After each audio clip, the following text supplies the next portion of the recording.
What's going on, everybody? This is Ken Posick here in Orlando, Florida. And tonight, we're going live and talking about some of my favorite things. We're talking about real estate and some big developments going on here in Orlando. We're talking about some food stuff coming up. We're talking about some jobs, unemployment, new jobs coming here, and most importantly, your Q&A, like things that you've been thinking about, questions you have about around town, insights that you've had for sure. And the one things that we do every single time that we go live is we talk about where are you guys watching from, because I love to curate sort of our content overall. Where is it that you guys are watching from? I've got some things we're going to talk about tonight, actually, from people from Canada and from other places in the country that are coming to visit here. And so I think that's pretty cool, kind of getting an idea of where our audience is hanging out from. So Robert's hanging out in Claremont. We've got Kevin hanging out in Lakeland. Man, we've been talking a lot about Polk County lately. We're going to talk actually a little bit more. Actually, one of our first stories tonight is a massive development over in Polk County and that sort of thing. So we got other people checking in here from Haines City, G Cook hanging out. So make sure you keep dropping us down below and let us know where you're watching from. So let's get into our, let's see, Fallon says, sick jacket from Horizon West. What's going on? All right. So first thing I want to talk about tonight is Growth Spotter. They talked about this massive new project that could bring thousands of new homes to Polk County. Now, before I get too far into this story, last week when we went live, we were talking about how it's really interesting because Polk County was the fastest growing county in the entire country last year. And we put a story out over on Instagram and went crazy. But yeah, 30,000 people moved to Polk County, the biggest move and in-migration of any other county in the country. And so they obviously need some houses. And we're going to talk about that, good, bad, ugly. But they've got a new one, massive new project, could bring thousands of new homes over to Polk County. This is a celebration-based CBD real estate investments. They did a lot of stuff over in the Providence neighborhood. They're looking to bring 2,200 residential lots. The proposed Amelia Springs community would be twice the size and scale as Peace Creek, and CBD will be submitting their final plans to the city of Bartow. Now, it sounds as though it was originally declined, that they were not willing to move forward on this, but they are going to be resubmitting under the new builder here. And so it's a unique name. I expect the builder to keep the name. So Amelia East was originally called Peace Creek, but the county denied it. Now they're seeking annexation from the city of Bartow for 344-acre subdivision. They're applied for a comprehensive plan and amendment. And so, why does this matter? What is this going to actually do? Well, 2,200 homes is a ton of houses. And when you think about Polk County, you think about what's going on in that area. Why is it something that it's desirable? Why is it desirable? Well, really, it's affordability more than anything. The average sales price in Polk County is right around $310,000 for a single family property. And so there's a lot of people that are moving there from all over the world, actually. And so you look at developers are getting behind this, taking some of these old orange groves, some of this old agricultural land, and really turning it into something really interesting. And so this is a massive development. The goal is to break ground on the first 500 homes in the fourth quarter of next year. So really quite fast in regards to how fast they're going to be building this out. Next thing I want to talk about, let's go check in and see other people. George checking in from Tuscaloosa, Alabama. I appreciate you hanging out. Daniel hanging out from Iowa. What's going on? Let's see. Vivian checking in from Fort Lauderdale. So I appreciate you guys doing that. Keep doing so. Let us know. I appreciate that. And what makes you watch the show? Is it the real estate? Is it like you're thinking about moving here? You're just looking to know more about your hometown? Love to know that as well. So from the OBJ, they had an article out today. The Denver home builder plans large lot estates near Apopka. Now, I thought this was actually a really interesting one. Trevor Frazier is the author, the writer on this article. And so the thing I found this as most interesting is because there's actually some back and forth on one other developer who saw this plan and said that he thinks that it's a huge mistake. And I don't know that I actually agree with the developer, but let me know what you guys think here. So basically, there's 141 single family homes on roughly 240 acres right near OBT west of Apopka. Now, the developer is looking to have, this is actually in the rural district. So if you guys don't know, we had voted recently on having a rural boundary in Orlando and in greater Orange County, rather. Basically, where if it's in rural areas that you have to go before the commission to get approval on your project one way or the other. So to basically get approval to be in this rural area. So anyways, this developer is looking to take this property, and it's like, put 141 houses. It's not that many houses in general, but they're looking to have 141 houses on 240 acres, which would basically mean that there's going to be one home per 0.6 acres, or sorry, 0.6 homes per acre. And one of the things we often get asked about is, where can I buy a house on a decent sized piece of property? And where I don't like the 0 lot lines. I don't want to be in a neighborhood where I'm on top of each other, but where can I be that's kind of close to everything? So this developer is trying to solve that. And it's a smaller community, 141 homes. But it was interesting because the staff writer, Trevor, interviewed another local developer who, let's see, Tony Benji of Benji Development Corp. He's not affiliated with this other project, but he said that he thinks that it's inefficient because of the property housing crisis. He's basically saying that you could bring a lot more houses on the same piece of property, and that the developer that's considering the Sadler Road Estates development is being not smart about it. So I kind of understand what he's saying, like, because we have a housing crisis. They're saying that we need more housing units in different areas. But then the other developer is trying to say, well, yeah, I see that. I'm trying to develop and add more houses, but I'm also trying to respond to market demand, which is that we have a little bit more land. And so it's an interesting thing kind of seeing two developers go back and forth and like what one thinks over the other. But I want to know really what you think about this. You know, do we need more developments where you have a little bit larger lots instead of 40 and 60-foot lots? I don't know. Let me know what you think. Let's see. DizDeb says, what's up from Horizon West? Appreciate you hanging out. Let's see. The Cooper family watching from New York City. Going live from New York City, actually from Orlando. But yeah, checking in from Lakewood Ranch, looking to move more inland. Any nice golf gated community recommendations? Yeah, it depends on the budget. Going back to the Providence development that I was just talking about by CBD in the last story, that's a really great gated community, golf community, depending on the price point you're looking for. And then there's stuff like all the way up. There's multi-million-dollar homes depending on what kind of budget you're working for. Chris is checking in from Kissimmee. What's going on, Chris? Good to see you. Let's see. Chris says, hey, is there any news on Lake Nona West development? I was wondering if there's any new homes built in that area. I don't believe there are going to be any homes over in the Lake Nona West development. It's going to be mostly retail, commercial, that kind of thing. It's more so like the expansion of town center area, if you will. Still a ton of new houses coming to the Lake Nona area though as well. What other things in terms of real estate? So Taylor Morrison buys McKinnon Groves in Wellness Way for $60 million. This is another one that I think is interesting when you think about what areas are blowing up. You've got Claremont and Wellness Way. So Taylor Morrison buys it for $60 million. They're going to be adding the Esplanade. Am I saying that right? I think I am. If you've seen this around Orlando, there's another product by Taylor Morrison, and many people think it's only active adult or 55 and older kind of product. They're saying that this is actually going to be a similar product, but it's not actually active adult brand, but they're trying to brand it more of a resort lifestyle brand. And this is coming to the Claremont Wellness Way area. And so you look at some of the photos that they've got here, it looks pretty great. I mean, the resort style community that a lot of people are looking for. And so this is a 658 home neighborhood that's going to be developed over 4 phases, right off of Heartwood Marsh. And you look at kind of pickleball, bocce ball, tennis courts, spa, fire tables outside, very resort-esque. And so different than what we've seen in that area. So I understand the lifestyle that they're going for. And this is what the developer was saying that should be built out in Apopka. More stuff like this, where you have one amenity and then a bunch of houses. And that's what a lot of these people are doing. They're selling the lifestyle of a community. They're selling the location, the lifestyle, and then a smaller lot. That's what we see really all over Central Florida. Houses are going to be starting here in roughly, let's see, it says that the largest floor plan in this neighborhood is going to be 3,000 square feet and start in the low 600s. Let me know what you think. What's most important to you? This is like we've got a bunch of people watching from all over. What's most important to you? Would you like the first guy where he wants a little bit larger lots, less houses and less amenities? Or would you rather trade that kind of like, I want the amenity. I'm okay giving up a little bit of a lot because it's just kind of what we're used to in Orlando. And instead I want the big amenity and that kind of thing. Just let me know what you guys think down below.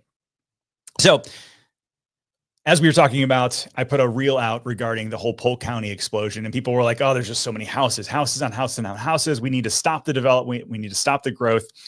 And here's the interesting thing. So this is an article from Lance Lambert over at Resi Club. He says Freddie Mac says that there's a housing shortage has been delayed the formation of 1 million households. It says Freddie Mac estimates that there will be more than 1 million more homes if the affordability strain caused by the housing shortage wasn't driving some Gen Z and millennials to live with their parents even longer. It goes on to say that there's basically 147 million units that exist in the country, and that's about 3.7 million units below what we probably should have if everything was equal. And so I think that as we move into 2025 and beyond, we're going to still see the federal government get kind of a little bit more aggressive on mortgage rates, and hopefully those come down a little bit for affordability. But the other way that we can help go on affordability is really having more housing units. And so I know a lot of people don't like to see it. They don't like to see open agricultural turn into neighborhoods. And yet the more housing stock that we have, the pricing kind of comes down or at least stabilizes. And so that's kind of like this constant thing. I know, like, I'm a real estate agent. People are like, "Oh, you just want more houses to sell." Well, either way, like, there's constantly houses, whether they exist currently or not exist currently. I'm more so looking at healthy growth and sustained growth instead of these 10, 15, 20% growths year over year that we saw, in 2021 and 2022. Instead, I'd love to see a more just affordable area where pricing kind of continually goes up 2 to 4% a year, really healthy kind of model. But that's my opinion. And you have an opinion as well. So let me know down below. I'm going to go back to your guys' comments here. Let's see.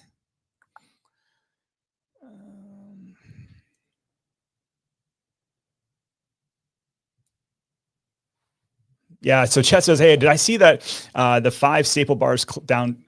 See 5 staple bars downtown closed. Downtown continuing to die, or maybe it's good for new development of Church Street."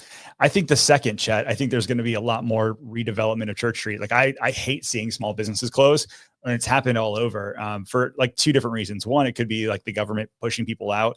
That the city wants more safety, and the whole like nightlife thing isn't something that they're willing to invest in and or bend on. And so because that, it's hurting bars and late night kind of things. That being said, the other flip side of the coin is like these small mom and pop shops are supported by other ones locally. And so if you're like the only standalone business in a downtown area, it's not really driving traffic back and forth. It's a problem. And so we're seeing like even in nicer areas where these mom and pop shops are getting pushed out because it got so nice. Now the landlords are raising the rent. They can't afford it. And so then unfortunately we get like these really great quality restaurants go out and unfortunately come back in with some sort of national chain. So it's kind of an interesting circle of life, if you will. But yeah, I think downtown is going to see a slowdown. And then once some of the bigger projects finally get built up, it's going to have a resurgence. And so can you wait it out? Like, as a small business owner, can you wait 3-4 years until some of these major projects are finally finished before you step in? Or do you have to go relocate? And unfortunately, a lot of them are relocating. When I asked the question, would you rather a large lot or a better amenity? We had some people checking in. So Prosper says amenity.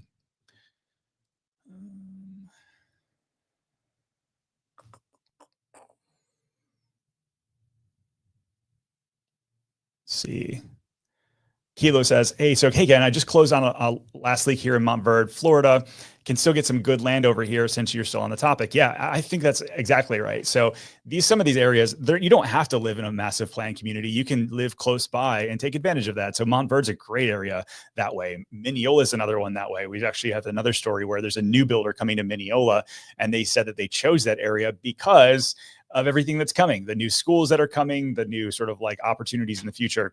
But yeah, Montverde is a really great place to still get a good piece of property. Thomas asks, "Hey, Westcourt versus Lincoln Property Group's The Edge. What are my thoughts? It seems that The Edge is being delayed and the whole Church Street station is in limbo. Yeah, it is, Thomas, unfortunate, because every time I go and I ask people that are familiar with the story, like, hey, the Edge should be going any minute now. The Church Street, Bumby Street arcade, the food hall down there should be any minute now, but it keeps getting pushed back and pushed back. And so I'm not sure if that's because of commercial development costs are so high or some other reason. But I think Westcourt's probably going to make it up. It seems to me. And anyways, I think Westcourt will probably make it up before the Edge will. And so because of that, it probably will lease out faster and all those other kind of things.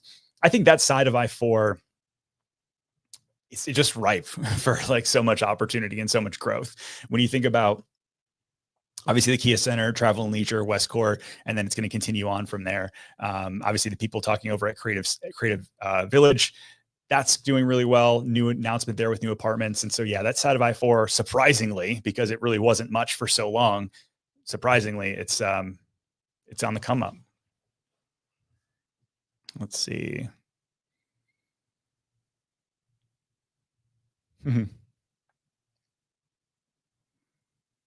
Waldo says, hey, what do you think about the new community that Universal will build behind Vista K condominiums in order to rent to their employees? Thanks.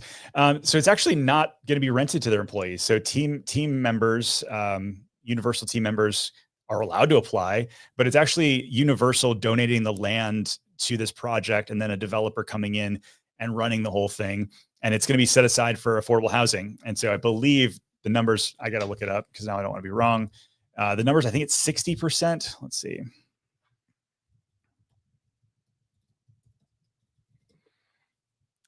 University, you can go to housingfortomorrow.com to get more information. But let's see. Yeah, they don't have the exact numbers on their website. But it's going to be 1,000 high quality apartments sitting on 20 acres. That's their terminology, not mine. But they're basically saying that, hey, if you're going to have like a lower standard of income in order to qualify to live there. And so I think it's like 60% up to 100% of the average median income for the area in order to qualify for an apartment there. And so, some people said like, oh, that's going to be, project-ish, but like, honestly, I think due to the location, and I think that all of the other things that are part of that, they've got like a Valencia College job training program. They've got the Jeff Bezos school that's going to be on site. There's a lot of really cool things that I think are going to be there that will make it really nice. And then the area and how that's developing is almost going to force it to continue to be nice. I think it's great. I think, listen, we need affordable housing. And yes, having more units is part of that solution. But ultimately, we need to do something for our people that work in the area. Rick Espresso says, I'm in Northwest Indiana with 10-degree wind chill. Do I need another reason to move south? Listen, I was very cold this week. I had a jacket on almost all week because it was in the 50s or so. Like it dropped down in the 40s at night. I woke up, it was, at 6 o'clock, it was high 40s, 50s and 60s during the day. I was very chilly. If that's me giving you another reason to move here, so be it. Sasha says, larger lots, any 1 acre lots for new construction available near Orlando. So like a Montverde is a great example. Bella Colina has some really great spots there with larger lots. But if you're not in that price point, there's a lot of different options with some of those, depending on what side of town you're looking at. Eric says, hey, I just moved to Oakland Park and West Winter Garden. Any investor groups and networks to join? What's up, Eric?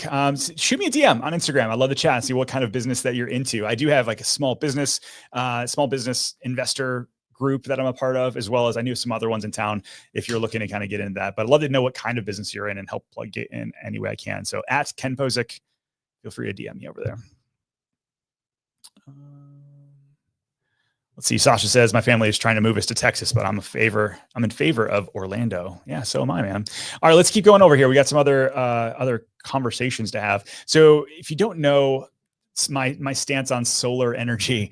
So solar energy, like I think so right now, I think there's a lot of people that come to your door and they sell you on the dream of like, hey, if you spend $20,000, $30,000, $40,000 on solar, that it's going to raise the price of your home and eliminate the bill that you have for electric. And like, I understand the theory and I've not been able to make it really make sense for me because most people end up financing that and you've got a $200, $300, $400 a month payment. And if you don't pay it off before you sell it, well, then now you have to write a check to pay the rest of it off. So for the most part, it doesn't make 100% sense now. So I know if you're looking at that from like getting off the grid. And there's a lot of other reasons why you might get solar, but from a strict financial reason, I don't see it make a ton of sense right now, but that's not stopping people in California. So this is another article, Rooftop Revolution, the housing market's leading in solar panel installations. And so there was a batch service said that the number of residential solar installation permits across the country. I thought this was fascinating. You look here, it's like 366 in Michigan. Let's see, 9,200 in Texas, 276,000 in Canada, and then 8,400 in Florida. And so why is it that California has over 250,000 permits filed for solar? Well, they actually came up with a new they actually required it. So the 2020 building code in California requires that all new houses come with solar. And so instead of these door-to-door salespeople, they just kind of tack that on. Obviously, the builders are going to mark it up. They're going to, it's not like you get this for free. And so the housing costs get to be a little bit more expensive because of it. Obviously, California is more expensive to begin with. But yeah, interesting. California's position as number one for residential solar permits isn't surprising at all, but it is kind of interesting. You think Arizona, 20,000. Arizona had basically as many solar installations as Texas and Florida combined.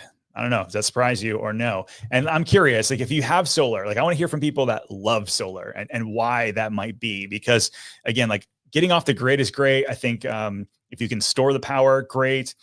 But financially, I'm just trying to wrap my mind around the whole thing. And so far, I've just not been able to. Let's see.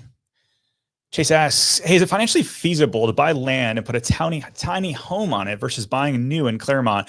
Will it end up costing more in the long run to buy land and or build new?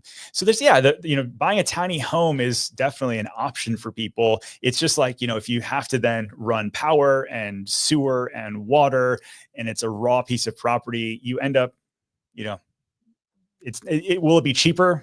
Maybe, but is it going to be like super cost effective compared to just going to buy like a townhouse or some sort of smaller product within a neighborhood? I don't know that you come out so far ahead unless you just are stoked about that lifestyle.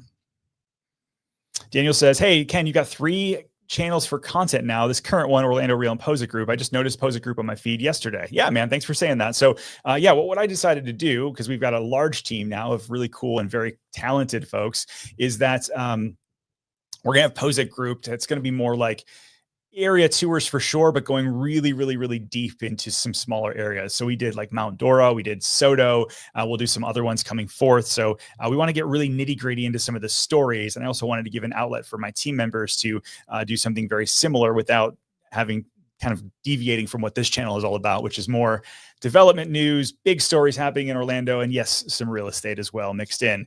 The Orlando Reel is really just more so like everything else. It's theme parks, it's food, it's interviews with local politicians, and all the stuff that's not real estate. And so I noticed that every time I would do like an interview with somebody who's like a local politician, that this channel didn't do well because my typical subscribers just weren't into that. They were looking for more real estate ideas and that kind of thing. And so, yeah, we have 3 channels now. And as we grow out sort of each and individual ones, I'm excited to see which ones you like the most.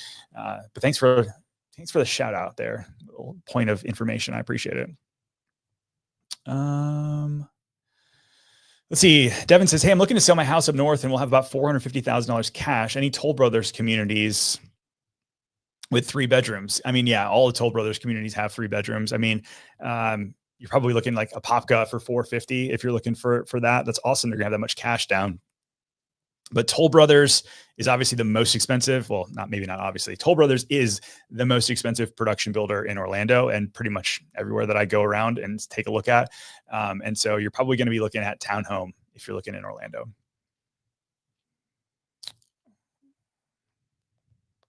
All right, I want to keep going over here. I've got some other ones. Some good questions tonight. Dang, I know I missed a bunch of them here. Going back in there. Vicken says, hey, I'm thinking about thinking about doing a backyard chicken farm for business, where's a good area? I would say somewhere that doesn't have a homeowners association, but really everywhere else. All right, so let's talk about food because I think it's a fun thing to talk about. So Yelp came out with the best new restaurants for 2024. This includes 2 Florida dining destinations. One of them is Rustic Earth, Sea and Fire. This is in St. Augustine. The second one, though, I thought this was interesting, is Nami in Orlando. And so this is number 15 in the entire country in terms of new restaurants. And so if you don't know about Nami, the restaurant, according to Yelp, it blends traditional Japanese cuisine and modern cooking techniques. This is over in Lake Nona at the Wave Hotel. And so if you've been there before, checking out Lake Nona and you're looking for a cool date spot and you want one of the best new ones, according to Yelp, in all of the country, it's right here in Orlando. Nami, check it out. I'm excited. I still haven't gone yet. I'm like a little bummed about it. But I'm going to make it happen. Let's keep going with some food. So Orlando's iconic Lazy Moon Pizza celebrates 20 years of giant success. Now, this is one place that I have been to. And if you look at these pizza, let's see if it goes over here on the screen a little bit more. Now, there we go. So these pizzas, if you've never been to Lazy Moon, there's one near UCF. There's one in the Mills 50 area. I love this place. I think their pizza's great. And I just love the idea of the juxtaposition of, we were talking about small mom and pop shops closing down. The fact that Lazy Moon's been around for 20 years, the pizza's great. And so make sure you check them out when you're in the mood for some pizza. It's another one. This is one I'm talking about. This is more of a chain. Why is this not? Let's see. Are we freezing here? What we got? What we got going on here? This is crazy. The last thing is there's a Portillo's coming to Waterford Lakes. This is something that people literally come in from the Midwest and they'll ask me if we have a Portillo's. We have one over in O-Town West and another one now over in Waterford Lakes. I think this is cool. Let's talk a little bit about jobs. So currently Orlando ranks, let's see if this is working now. Why is this stuck on Lazy Moon? It's the craziest thing to me. I love technology because, let's see, Lazy Moon. Nope.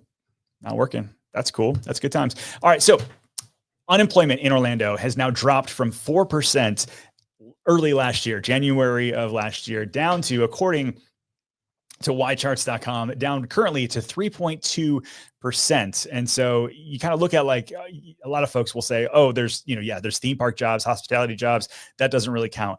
I think it does, A, and B, Chase Bank actually just announced that they're adding another 300 jobs in their Lake Mary branch. They're actually redoing this over in the Heathrow area, between Heathrow, downtown Orlando, and other branches within Central Florida. They've got 2,400 employees. Why do I think that's important? Like 300 jobs with Chase? Because I was in Charlotte over this past week or two, and it's wild to see how their city has really leveled up the average income and a lot of other things going on because of financial services and healthcare and some other things like that. And so I've been digging deep. We have a new interview, speaking of our other channel over on the Orlando Reel. We've got an interview dropping on Saturday with Tim Giuliani, who's over the Orlando Economic Partnership. And it's interesting to hear kind of like the different jobs coming, the semiconductor jobs down in Neo City. There was like $1.5 billion awarded to some new developments going on that way. I think it's really interesting that there's just like Orlando's still this sleeper town where people think that we're all tourism and hospitality. And the numbers, according to ycharts.com, is that our unemployment continues to decline and we're having a more and more diverse economy. I think that just bodes really well for us in the future. So let me know what you think about that down below. Would you move here because of a job, or did you move here because of a job? I guess is a better question. I'm sort of interested. Autumn says you're at the Portillo's today, the grand opening. That's awesome. Let's see. And the Portillo's on 192 near 192 and 429. That's right. I'm loving it. Let's see. I got to scroll back up here. There's a ton of other questions I want to get to since my screen is stuck on Lazy Moon for some reason. I'm not getting it.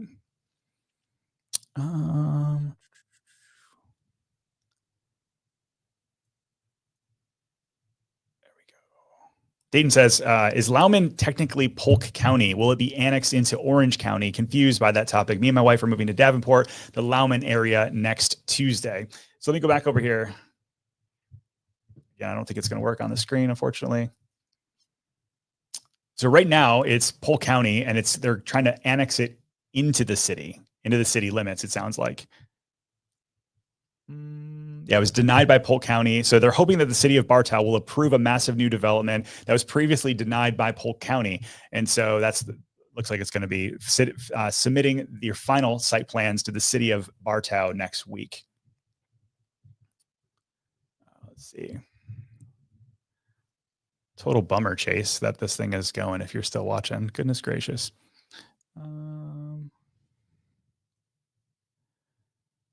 There we go. This is a good one. So Cross Prairie needs a new video, Ken. So this is actually something that's near and dear to my heart, the whole St. Cloud area and really up and down the 91 kind of corridor right now. I've been talking to my team about this and everybody else who will listen. The amount of new development coming to the area is kind of wild. That whole St. Cloud up and down 91, it's like blowing up. Yes, Cross Prairie does need an updated video. We're going to drop one of those within the next 2 weeks or so on the major developments that are coming up and down the turnpike. And because right now it's kind of hard to get to, and yet there's all these new roads coming in and all these new houses behind it. And I think that, yes, Polk County apparently has a ton of growth, but I think Osceola County is really the one to watch for 2025 because you've got so many other like growth opportunities and things that are in motion that not like going to maybe one day happen, but they're actually happening right now, which I think is kind of cool.